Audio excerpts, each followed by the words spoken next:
One mother from Illinois is speaking out to parents across the nation after her son, who happens to have Down syndrome, was ignored at a community pool. Kristen Rumpel is joining us this morning to tell us more about the emotional letter that she wrote on her Facebook page, and it is a letter that has since gone viral. Thanks so much for joining us this morning. Thank you for having me. Okay, so before we talk about specifically what's in the letter, I want you to read, if you don't mind, read the letter to our viewers at home that you wrote that was on your Facebook page. To all that were at the Algonquin public pool, I'm a special needs mother. My son Brandon has Down syndrome. I never thought I'd be one of those mothers to write an open letter to all to read, but here I am. Today, while at the swimming pool, my heart was breaking. You see, no one wanted to play with my son. He would go up to other kids and say, "Hi boy, hi girl." He is still categorized as nonverbal, and he is hard to understand, but he was trying his best. Every single time, the kids would either look at him weird or say nothing or just swim away. Brandon would look back at me with a look of disappointment, not understanding why the kids were being mean to him. Parents, please educate your children. Tell your children that children with special needs want the same thing they do. They want to be accepted. They want to be included and treated just like every other normal child. They want friends that won't judge them and will just accept them the way they are. And wow, you must have been really highly impacted that day to come out and do this, because you were putting yourself out there. Why did you decide to do this? Well, on this day, it was actually the third day we had been to the pool with the same thing happening, and there was actually 3 adults that just walked away from Brandon also when he said, "Hi, ma'am." And I was just frustrated at the situation, knowing that we just need to educate people that he's not weird, and he wants to be accepted and loved like every other child. You know, right before we went on, we were speaking, and part of the reason why we wanted you to come in is because we want you to help us educate us, okay?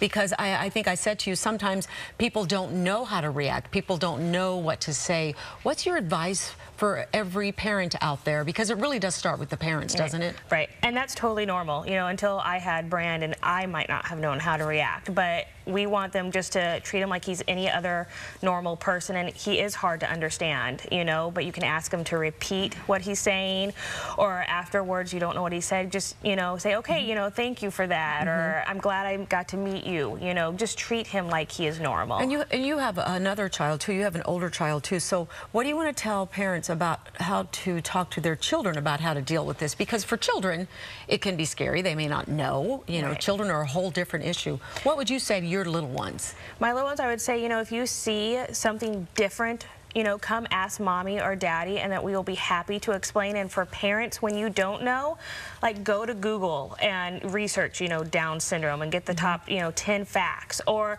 please, as a mother, come ask me at any time. I am more than willing, and all special needs moms have said, please ask us. We are willing to educate. So don't be, you know, afraid to come ask. You know, Kristen, you just said something that was really, really important here. And you said, please ask me as a mom. So it's okay for us to come up to you and other moms and say, what can I do to make this easier on your family, or how do I react? And you're not offended by that. No, I'm not offended. I've even had the question of, if you would have known before birth, we found out at birth about Brandon, would you have aborted him? Oh my gosh, who would ask that question? Well, it's been asked, and you know what, at least she had the courage to ask, and I said, no, I would not have murdered my child, but please ask. All special needs moms want to educate the public on what's going on and share their son or daughter. I have to tell you, as a parent, we all hate it when our children are suffering from any pain, and to watch your son being rejected 3 days in a row at the pool, I'm surprised you ended up going back.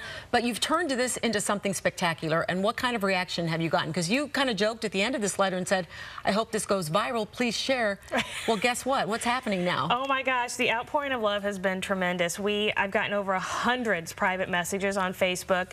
A baker's bringing cupcakes this Tuesday to Brandon. Firefighters want to, you know, come to Brandon. He's been sent care packages. Thousands of play dates have come in. I've had to get a calendar out to write things down so I don't miss something. So that is fantastic. Yes. Well, you know what? We couldn't do this without Brandon. So we're going to ask Brandon, who's 11, and Mackenzie, his 12-year-old sister, to come in and join us. Hey, good morning to you guys. Have a seat. So nice to have you here. We wanted to give Brandon and Mackenzie a chance to see themselves. You see yourself on TV? Right? Very, very cool. You guys are beautiful. Mackenzie, I know you're a great big sister. You're very proud of your little brother. Gosh, Kristen, I don't know what to say except thank you. Well, thank you for writing this letter. Thank you. And thank you for coming in this morning. You have a beautiful family. Yeah. We so appreciate you coming in to let us know what we should be doing and to educate all of us. And I think, too, just everyone should know that we are all fearfully and wonderfully made. And, you know, people with disabilities are not mistakes. The Lord made them perfect. Well, he is absolutely gorgeous. And so are you, Mackenzie. Thanks for taking care of your little brother, too. What a great story. So happy to share this with everybody this morning.